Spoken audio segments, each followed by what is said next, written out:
자, 이번 시간에는 전 시간에 이어서 실험 설계에 대해서 계속 하도록 하겠습니다. 자, 215페이지 실험 설계 유형에 대해서 살펴보도록 하겠습니다. 자, 그러면 우리가 저번 시간에 배웠던 부분에서 이제 실험 설계의 어떤 그 모형에 대해서 한번 설명을 드렸죠. 자, 이 모형에서의 전제 조건, 그죠? 실험. 자, 먼저, 전제 조건부터 얘기를 해보죠. 전제 조건. 자, 그 다음에 모형. 이렇게 있는데, 자, 이게 이제 중요하죠. 이게 이제 오늘 시간하고 오늘 수업하고 연관돼서 여러분이 이해의 폭을 넓힐 수 있는 내용들이다. 라고 볼 수가 있습니다. 자, 전제 조건이 뭐였죠?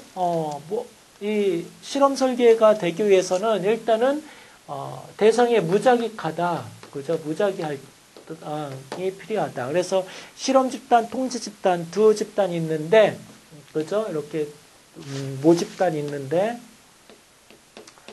자, 이 모집단에서 우리가 두 집단, 실험 집단하고요, 그죠? 통제 집단 이렇게 두 집단을 구분을 해낸다. 근데 이 두 집단을 할 때 무작위로 해야 된다. 무작위 할당을 해야 된다. 라는 측면에서 좀 설명을 해볼 수가 있습니다. 자, 그죠? 이게 전제 조건이다. 자, 그 다음에 또 한 가지는 여기에 실험 처치를 해야 된다. 처치, 그죠? 실험 처치가 어떻게 보면 독립변수라고 볼 수가 있습니다. 독립변수.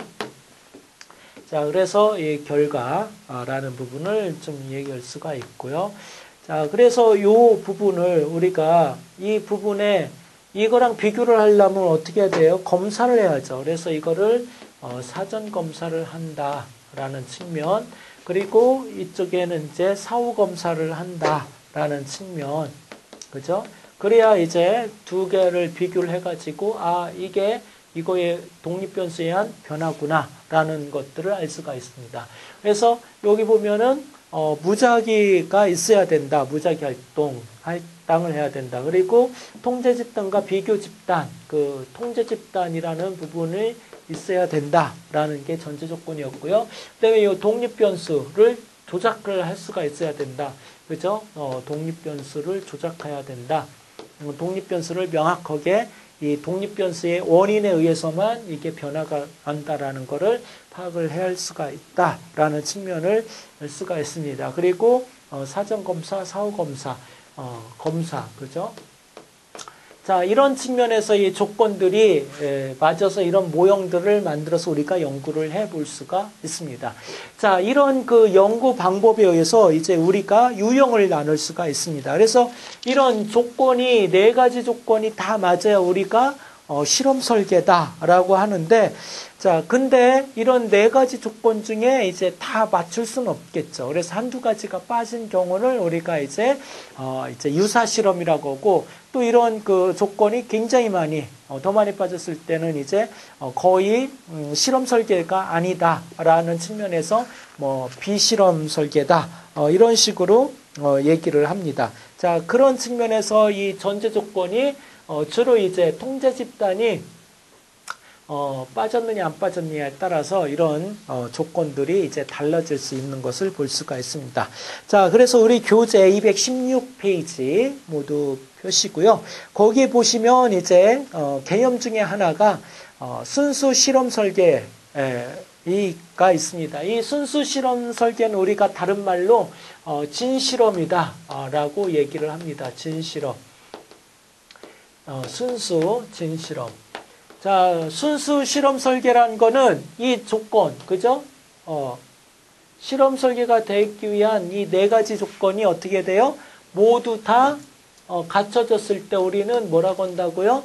순수 실험 설계다. 그래서 모집단에서 두 집단을 나눠가지고 독립변수를 넣었을 경우 이 변화와 사전 사후 검사를 해가지고 변화를 정확하게 측정해낼 수 있는 방법이 진실험 설계 방법이다 라는 측면에서 이해를 해볼 수가 있습니다. 근데 이 진실험 설계 방법은 또 몇 가지로 네 가지로 좀 나눠서 얘기를 해볼 수가 있습니다. 첫 번째로 여기 보면 통제 집단, 사전, 사후 검사 설계가 있습니다. 자, 여기 보면 통제 집단, 통제 집단을 이제 R이라고 표현을 하죠. R. 자, 그래서 이 R이라는 거는 이 집단을 이렇게 무작위로 추출한 집단을 우리가 표현할 때 R로 그 실험 설계에서의 그 기본적인 용어, 표현이라고 볼 수가 있습니다. 그래서 R로 표현을 하고요. 그리고 이렇게 실험 처치, 독립변수로서의 실험 처치를 했다라는 거를 X로 표시를 합니다. 그죠? X. 그래서 이거는 이제 실험 처치를 했다라는 측면에서 일을 하는 거고요. 이거의 결과로서의 결과를 나타내는 것을 O로 이렇게 표현을 합니다. 자, 그래서 우리가 이런 부분에서 다 갖추고 있죠. 그래서 사전, 사후 검사, 통제 집단, 사전, 사후 검사. 자, 집단을 어떻게 돼요? 일단은 실험을 하기 전에 사전 검사를 하고 그 다음에 사후 검사를 해요. 그래서 이런 부분으로 이 네 가지 조건이 모두 갖추고 있죠. 그래서 이런 거를 우리가 통제 집단, 사전, 사후 검사 설계다라는 표현을 합니다. 그래서 이것은 인과관계를 규명하는데 독립변수에서 결과변수의 결과가 나타났다라는 규명하는데 가장 고전적인 방법. 그래서 이거를 고정적인 설계 방법이다. 그래서 우리가 실험 설계하면 이런 방법을 가장 많이 쓰고 옛날부터 이런 실험 설계를 해왔다라는 측면에서 좀 얘기를 하겠습니다. 가장 전형적인 설계 방법이다. 고정적인 방법이다. 라는 측면에서 얘기를 하죠. 그래서 여기 보면 이제 실험에서 어떤 실험을 사전 검사를 하기 전에 O1, 여기는 이제 O2, 여기는 이제 O3, 여기는 O4라고 하면은 자, 이 점수하고 이 점수, 그죠? 여기가 80점 맞고 여기가 90점 맞았다. 그러면 여기에 그 실험 처치에서 10점 변화가 있죠. 자, 여기도 80점. 그러니까 같은 그 무작위로 했기 때문에 거의 비슷한 집단이기 때문에 어떻게 되죠? 점수가 같이 나와야 된다. 그럼 여기도 했는데 실험 처치를 안 해가지고 80점이 나왔다. 그럼 여기는 변화가 없는데 여기는 10점 변화가 생기죠. 그래서 이거는 독립변수에 의한 변화다. 이런 식으로 독립변수를 정확하게 원인을 독립변수에 의한 결과로서 이렇게 말할 수가 있는 것이 사전, 사후 검사 설계 방법이다라고 볼 수가 있습니다. 자, 그 다음에 순수 실험 중에 또 한 가지가 이제 통제 집단 사후 검사 설계가 있습니다. 아까는 사전, 사후라고 했는데 검사를 검사 효과가 있기 때문에 이런 검사 효과라든가 또 사전 검사를 할 수가 없는 상황이 발생을 하게 됩니다. 이럴 경우에는 이제 그 사전 검사를 하지 않고 그냥 프로그램을 일단 두 집단을 한 다음에 프로그램을 개입을 했을 경우 나중에 결과, 그죠? 사전 검사 없이 사후 검사의 결과만, 그죠? 여기는 두 집단이 무작위로 했기 때문에 비슷하다는 걸 감안을 해가지고 여기 90점이고 여기 80점이라면 이 사후 검사 값만 가지고 비교를 했을 때 이게 실험 처치가 했기 때문에 여기는 했고 통제 집단 안 했기 때문에 변화가 있다라는 측면에서 우리가 통제 집단 사후 검사 설계다라는 측면에서 얘기를 해볼 수가 있습니다. 자, 그리고 세 번째로 이제 솔루문 4집단 설계가 있습니다. 자, 솔루문 4집단 설계는 통제 집단 사후 검사 설계하고 그다음에 통제 집단 사후 검사 설계를 어떻게 돼요? 두 가지를 결합해 놓은 거예요. 그래서 이렇게 집단을 몇 개? 4개로 이렇게 4개로 해놨습니다. 그래서 한 번은 그 사전 사후 검사를 통해 가지고 그 차이. 근데 사전 사후 검사는 무슨 문제가 있겠죠? 검사 효과가 있다고 했죠. 이런 검사 효과 때문에 이 독립변수에 의해 가지고 그죠? 뭐가 나타나죠? 내적 타당도를 저해시키기 때문에 내적 타당도에 대한 문제들을 나타날 수가 있죠. 그래서 이 사전 검사를 안 하고 그냥 사후 검사만 측정을 해가지고 그럼 요 점수 차이하고 요 점수 차이하고 또 어떻게 돼요? 비교할 수가 있죠. 그러면은 비교를 한다고 하면 이 사전 검사하고 사전 검사 안 한 집단하고의 비교를 통해 가지고 어떻게 되죠? 그 차이를 또 알 수가 있겠죠. 그래서 이런 솔로몬 40단 설계를 하면은 굉장히 가장 완벽한, 그죠? 내적 타당도라든가 이런 것들을 더 명확하게 그 저해할 수 있는 것들을 고려해서 점수를 나타나는 부분이라고 볼 수가 있습니다. 근데 이런 솔로몬 40단 설계는 모든 연구를 정확하게 다 측정해 검사할 수가 있지만 문제는 뭐예요? 문제는 이렇게 하기에는 집단, 네 집단을 연구한다는 건 보통 시간과 비용이 많이 드는 게 아니죠. 그래서 이런 부분 때문에 실질적으로는 솔로몬 40단 설계가 가장 완벽한 실험 설계이지만 많이 또 사용을 하지 않고 있다라는 측면에서 이해를 해볼 수가 있습니다. 자, 그 다음에 요인 설계. 자, 요인 설계는 이 요인, 그죠? 독립변수가 우리가 실험 처치를 지금 다 한 가지만 넣었죠. 이 실험 처치가 두 가지를 같이 넣을 때 요인 설계다라고 얘기를 해볼 수가 있습니다. 예를 들어서 우리가 요즘 이렇게 여러 가지 치료 프로그램들이 많이 있죠. 그래서 원예 치료하고 음악 치료. 그래서 음악 치료하고 원예 치료가 같이 결합됐을 때는 어떻게 독립 변수가 얼마나 더 많은 변화가 있느냐 할 때 음악 치료 한 가지만 넣고 원예 치료 한 가지만 넣고 한 가지씩만 이렇게 실험할 때는 그저 그 변화가 미비했는데 두 가지 그 프로그램을 같이 결합해서 하니까 상당히 효과가 있다. 이럴 그 실험 설계를 구성하는 게 바로 뭐냐면은 요인 설계다라고 얘기를 해볼 수가 있습니다. 그래서 이런 측면에서 그 만드는 것들을 요인 설계다라고 얘기를 해볼 수가 있습니다. 자, 가실험 실계는 이 플라시보 효과라고 하는데 여러분이 이제 플라시보 하면은 가짜약이라고 이해를 하시면 되겠습니다. 그래서 자, 우리가 갑자기 애가 아파요. 그죠? 아파. 그러면은 막 새벽에 아프다 하면은 병원 약국도 갈 수도 없고 문도 닫고 해가지고 집안에 있는 아무 그 약, 그죠? 아무 약이 아니라 그냥 영향을 미치는 그냥 사탕 같은 거, 그죠? 이 사탕 같은 것들을 주면서 이거 네가 지금 이거 아픈데 이거의 특효약이다, 이거 낫는 약이다 딱 주고 먹게 하면은 그게 어떻게 돼요? 생각으로 그 가짜 약의 효과가 나타나서 아프지 않다라는 거죠. 이런 식으로 이제 만든 것이 이제 가실험 통제 집단 설계다라는 측면에서 이해를 하시면 되겠습니다.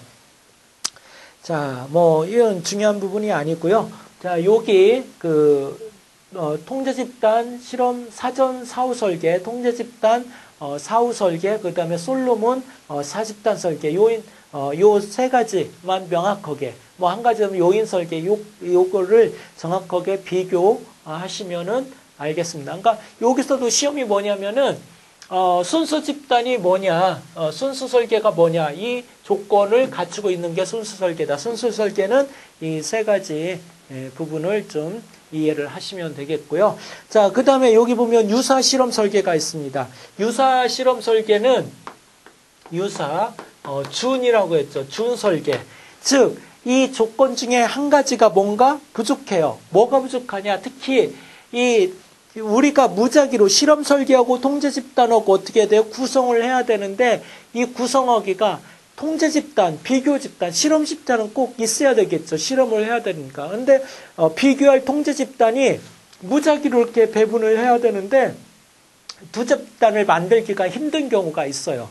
한 집단도 겨우 실험만 할 수 있는 방법 뿐이 없죠. 그래서 이게 무작위로 이 통제 집단을 할당을 못하는 경우가 우리가 이제 준 실험이다, 유사 실험이다. 어쨌든 정확하게 구분을 못했지만 통제 그 집단을 비교할 수 있는 집단은 있어요. 있지만은 무작위로 명확하게 할 수는 없는 상황. 이럴 때를 우리가 어쨌든 실험 설계로서의 그 외모는 갖추고 있다 해서 유사 준 실험 설계다라는 측면에서 얘기를 해볼 수가 있습니다. 그래서 거기 보면 단순 시계열 설계. 자, 그래서 단순 시계열 설계는 그죠? 거기 보면 뭐가 없어요? 통제 집단이 만들 수가 없어요. 뭐 우리가 실험을 하다 보면은 두 집단을 만들 수 없는 경우가 종종 발생을 해요. 시간상으로도 그렇고 집단이 뭐 부족하다던가 여러 가지 구하기가 힘든 상황이 발생을 하죠. 그래서 그냥 자체적으로 뭐라 그럴까요? 그 실험 집단 가지고 이렇게 그래서 실험 집단을 이렇게 한번 조사를 해요. 그리고 또 며칠 후에 조사를 해요. 그리고 또 조사를 해요. 자, 이렇게 시간의 간격을 두고 조사를 했다고 해서 시계열이다. 시간의 간격을 두고 했다. 시계열. 그죠? 시계열처럼 이렇게 시간의 순차를 두고 조사를 했습니다.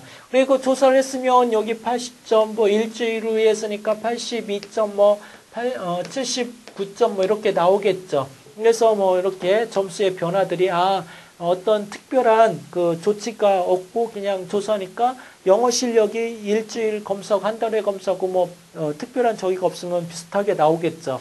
그럼 이렇게 한 다음에 어떻게 돼요? 여기에 실험 처치라는 이 조건을 합니다. 그죠? 요 집단이 있고 실험 처치 있고 요 조건들이 있는데 이 집단이 무작위로 구성되지 못한다라는 이 통제 집단의 무작위성이 결여가 된 거죠. 그래서 했더니 여기가 이제 또 한 번 조사를 하고 또 일주일 후에 뭐 2주든 뭐 이렇게 조사를 하고 또 조사를 하고 했더니 어떻게 돼요? 여기는 이 실험 처치에서 성적이 향상이 됐어요. 그래서 91점, 92점, 90점 이렇게 나왔다. 그러면은 실험 처치 때문에 어떻게 돼요? 점수가 높아졌다.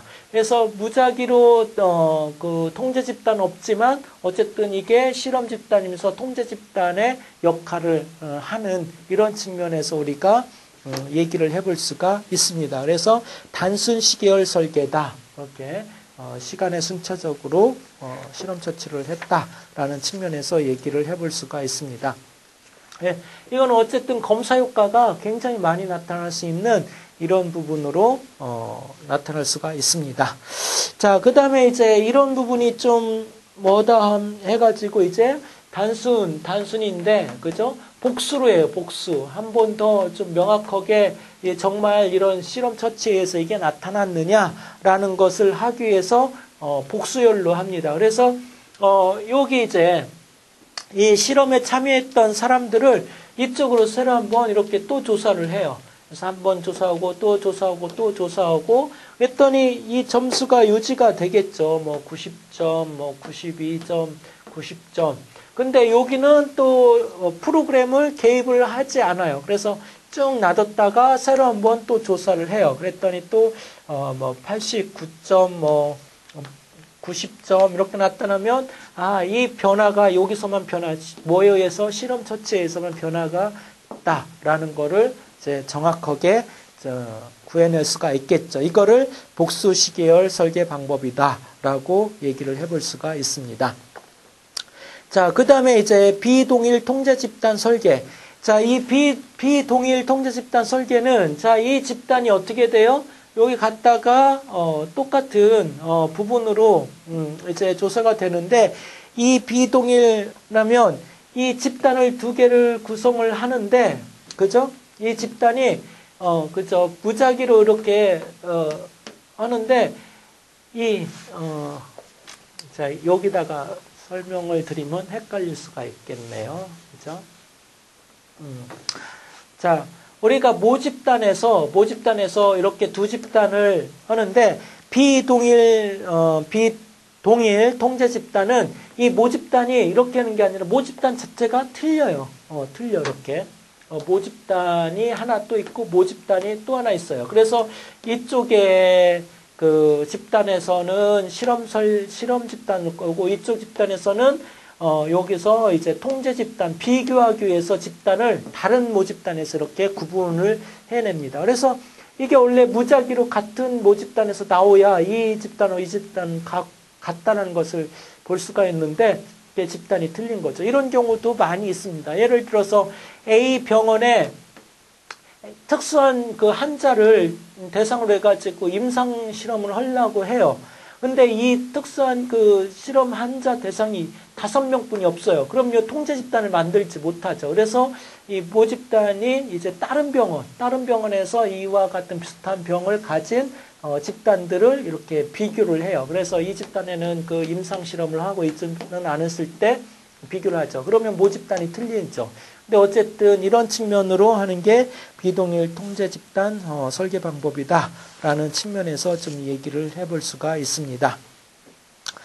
자, 그 다음에 분리표본 사전 사후 검사. 그것도 뭐 별거 아니니까 한번 보시고요. 자, 그 다음에 또 한 가지 중요한 거는 전실험 조사 설계와 비실험. 우리가 전실험이라고도 하고요. 비실험이라고 합니다. 즉, 이거는 실험 설계가 아니다. 그죠? 비실험이니까. 근데 이제 실험 설계의 형태를 떴기 때문에 실험 설계라고 하는데 그렇다고 전혀 실험 설계라고 보지를 않습니다. 그렇지만 실험 설계라는 측면에서 얘기를 하죠. 그래서 그냥 실험 설계가 아니다 라는 측면에서 이해를 하시면 되겠습니다. 그래서 이거는 통제 집단이 전혀 없어요. 통제 집단이 전혀 없습니다. 그래서 이 전실험술의 대표적인 게 이제 사례 연구. 그렇죠? 그래서 통제 집단하고 비교 집단 뭐 이런 것들이 있어야 되는데 전혀 없어요. 그죠? 그래서 그냥 사례 연구를 하는 거죠. 그래서 이건 비교 집단이 없기 때문에 먼저 뭐예요? 독립변수, 실험 처치를 먼저 개입을 하고 그거에 대해서 결과가 어떻게 나느냐. 사례 연구가 통상 이렇게 만들어지잖아요. 그래서 이런 그 부분이 우리가 이 사례 연구의 방법들이 전실험 조사 설계 방법이다. 자, 그리고 단일 집단 사전 사후 검사 설계 방법. 자, 이 실험 설계는 그 갑자기 어떤 큰 사건이 터졌을 경우 어떤 사전 검사를 우리가 통상 사례 연구할 때 사전 검사를 안 하고 하는 경우가 많이 있죠. 근데 이제 우리가 사전 검사를 이렇게 합니다. 통제 집단이 전혀 없어요. 그냥 한 집단에 사전 검사를 하고 실험 처치를 하고 결과를 보죠. 이 차이를 보는. 그래서 요 자체로만 이렇게 보는 것이 단일 집단 사전 사후 검사 설계다라고 얘기를 해볼 수가 있습니다. 그래서 통제 집단이 없다. 그렇기 때문에 실험 설계라고 볼 수가 없다. 그래서 비실험 설계다라는 측면에서 우리가 개념을 좀 얘기를 해볼 수가 있습니다. 자, 그런 개념에서 그렇게 큰 방향에서 좀 틀을 잡으시고요. 자, 그리고 225쪽 보면 실험 연구의 장단점. 이거는 뭐 계속 제가 설명을 드렸던 부분이고, 그래서 인과관계를 명확히 규명할 수 있다. 통제할 수가 있다. 종단점수 가능하다. 뭐 연구 방향을 연구자가 임의적으로 이렇게 그 설계를 해나갈 수가 있으니까 조정할 수가 있겠죠. 그리고 반복적 연구가 가능하다라는 부분이 장점인 반면에 연구자가 인위적으로 그죠 배분 이렇게 만들었다 통제를 해놓고 하기 때문에 그래서 인위적인 환경이라는 부분에서 어떤 문제가 발생할 수가 있다. 그래서 실험자 효과가 나타난다. 뭐 이런 거 등등 해가지고 많은 부분을 좀 얘기를 해볼 수가 있습니다. 자, 오늘 그 배운 것도 시험에 아주 많이 계속 나오는 영역인데, 자, 제가 강조했던 게 뭐죠? 실험 설계의 조건, 순수냐, 유사냐, 전이냐, 이 세 가지를 구분하는 방법은 이 조건을 갖추고 있느냐, 완벽하게 갖추고 있으면 진실험이다. 이 중에서 그 통제 집단이라는 부분에서 통제 집단이 있는데 무작위로 그죠? 배분이 안 되는 이런 부분이 이제 유사다. 그리고 아예 통제 집단이 없는 부분을 이제 비실험이다. 그래서 이거에 대한 장단점들을 좀 이해를 하는 것이 시험에 아주 자주 나온다라는 측면에서 오늘 그것만 명확하게 이해를 하시면은 되겠습니다. 자, 오늘 굉장히 저번 시간과 이어서 중요한 부분을 학습을 했습니다. 그래서 복습을 해주시고요. 여기 중요한 부분하고 강조를 했으니까 집에서 더 많이 공부를 해주시기 바랍니다. 수고하셨습니다.